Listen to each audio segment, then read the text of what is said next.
আজ শুক্রবার, সপ্তাহের শ্রেষ্ঠ দিন। রাসূল সাল্লাল্লাহু আলাইহি ওয়াসাল্লাম বলেছেন, এই দিনে এমন কিছু সময় আছে যখন বান্দার দোয়া কবুল হয়ে যায়। চলুন জেনে নিই এমন 5টি আমল যা করলে আপনি পেতে পারেন আল্লাহর বিশেষ রহমত ও বরকত। প্রথম আমল, গোসল ও পরিপাটি হয়ে মসজিদে যাওয়া। হাদিসে এসেছে, যে ব্যক্তি জুমার দিন গোসল করে, পরিষ্কার কাপড় পরে আগে ভাগে মসজিদে যায় এবং মনোযোগে দিয়ে খুতবা শুনে, তার এক জুমা থেকে পরবর্তী জুমা পর্যন্ত গুনাহ মাফ করে দেওয়া হয়।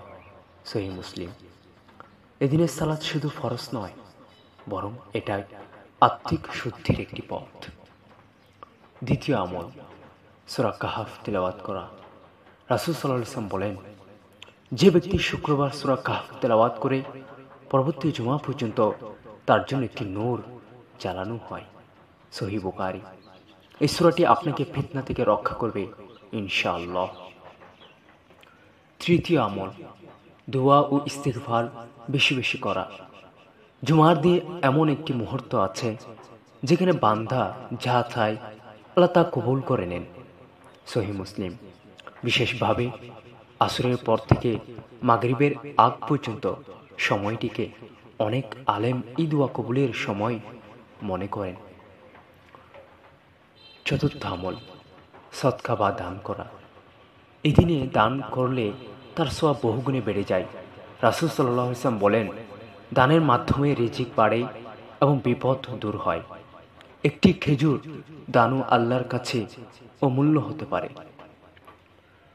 পঞ্চম আমল, দরুদ শরীফ বেশি বেশি পড়া।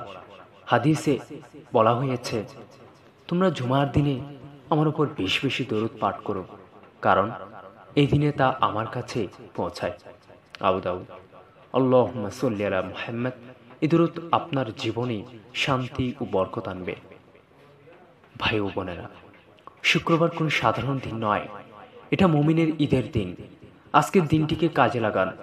এই ছোট ছোট আমলগুলো আমাদের পরকাল ও দুনিয়া উভয়ে সাফল্য এনে দিতে পারে। ভিডিওটি যদি উপকারে আসে তাহলে লাইক দিন, শেয়ার করুন এবং চ্যানেলটি সাবস্ক্রাইব করতে ভুলবেন না। আসসালামু আলাইকুম।